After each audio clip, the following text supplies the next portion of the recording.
Sí, bien, si bien desde el punto de vista de la enfermería es muy poco lo que se enseña de conocimientos ancestrales, sí, se prevalecen prácticas que tienen mucho que ver con las creencias o con lo que se llama la cosmogonía y la cosmovisión tradicionales que se tienen de acuerdo a la cultura.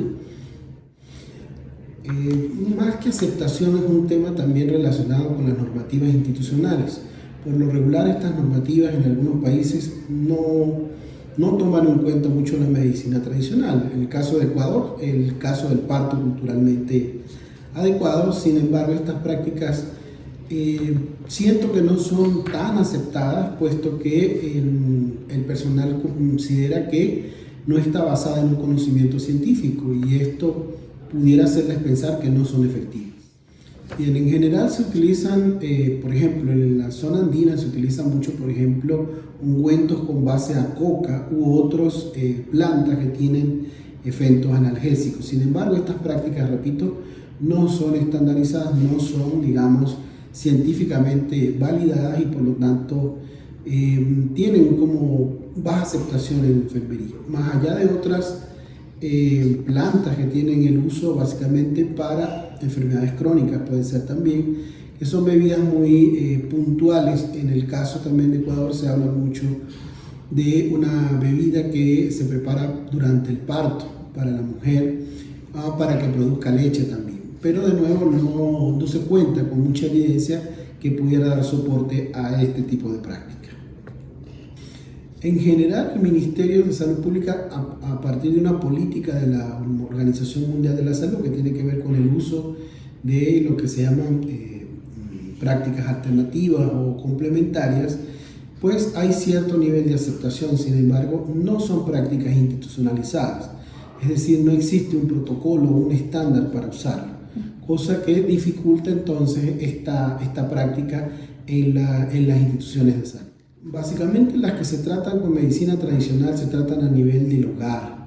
Tiene que ver básicamente con dolencias crónicas, como puede ser la artritis, por ejemplo, como puede ser también la diabetes también, que en efecto se sabe que muchas plantas tienen efectos hipoglicemiantes, por ejemplo, o que son aliviantes del dolor y de alguna manera dan confort.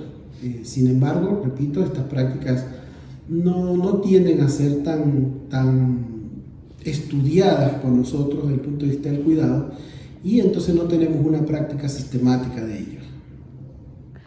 Bueno, en mi caso yo creo en la medicina ancestral, creo en los cuidados ancestrales, creo que tienen una gran virtud, que es también que la gente tiende a rechazarlas menos porque culturalmente son muy aceptadas. Yo creo que se debería recurrir primero a la medicina tradicional, a las prácticas tradicionales. De hecho, si son prácticas que hemos hecho desde que el ser humano es ser humano, básicamente creo que de hecho en nuestras culturas las aceptamos para tratar, por ejemplo, temas como el mal de ojo, por ejemplo. Y sí creo, tal vez lo de la cirugía, esto de empalmar la medicina tradicional con la medicina alopática, es un punto interesante. No sabemos hasta qué punto puede la medicina tradicional y cuándo utilizar la medicina alopática. Para mí ambas tienen un momento, dependiendo de las circunstancias. Por ejemplo, hemos visto, como le comentaba, plantas que ayudan a mejorar la tensión arterial o la diabetes. Pero también hay cierto punto en que ya estas no son efectivas. Yo considero que hay que hacer una especie de sincretismo o de fusión a través de una práctica más estudiada por nosotros los enfermeros y mejor documentada desde el punto de vista cultural.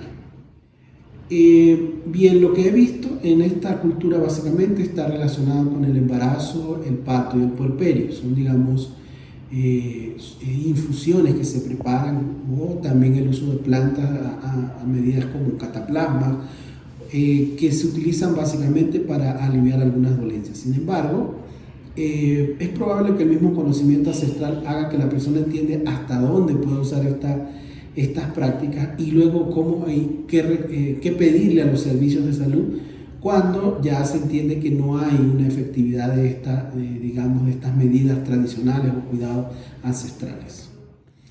Bien, sobre esto conozco poco en el sentido de la medicina ancestral. Sin embargo, sí hay también, se sabe que al menos 60% de la farmacopea proviene de las plantas. Muchas culturas conocen de esto y la practican. Por ejemplo, sabemos que hay bebidas como la valeriana que ayudan a relajar y tés, como por ejemplo el té verde, también es muy utilizado, no solamente en nuestra cultura, en cultura oriental también. Entonces, yo creo que estas prácticas relacionadas con la salud mental y en general tienen que ver con la manera como las culturas, primero que lo dispongan en la comunidad, que tengan este tipo de plantas o de prácticas o de preparados y que se van utilizando, digamos, como una práctica natural.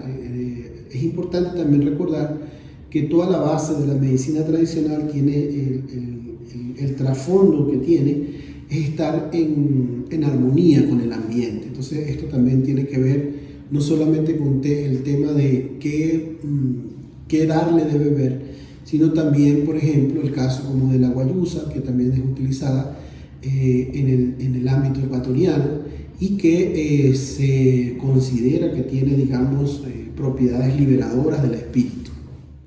Bien, aquí el tema trasciende el tema cultural. En primer lugar, muchas culturas consideran que el COVID no existe. O también hay otras culturas, digamos, de lo que hemos leído, que el COVID es, al igual que todas las enfermedades, un desequilibrio que existe entre el hombre y el ambiente. Creo que desde el punto de vista de las terapias complementarias se tiene que ver en ese mismo sentido. Pero siguen siendo, digamos, las mismas medidas, ¿no? Si en la cultura andina se utiliza mucho el concepto de calor, por ejemplo, esto es muy valioso. Sin embargo, también se utilizan medidas como, por ejemplo, los mosquiteros o como protectores también en algunas áreas para evitar cierto tipo de contagio. En este caso, las prácticas ancestrales han resultado un fracaso, en el sentido que no tienen efectividad sobre el tratamiento. Y sobre las medidas de prevención, sería, en primer lugar, si estuviésemos frente a la medicina tradicional, lo primero es vivir frente al ambiente, no en sitios encerrados, no en sitios donde la circulación del virus pudiera llegar a ser contagiosa, dependiendo de la carga viral. Pero estas prácticas básicamente son el aseo, que en algunos casos también se ve limitado. Por ejemplo, ahorita estamos en época de lluvia, lo que menos quiere la gente es lavarse las manos por el tema del frío, por ejemplo. Entonces hay prácticas que limitan las medidas que pudiéramos aplicar, y bueno, en este caso sí considero que sería la medicina tradicional, o más bien las medidas higiénicas, digamos que se ha demostrado tiene una efectividad muy importante.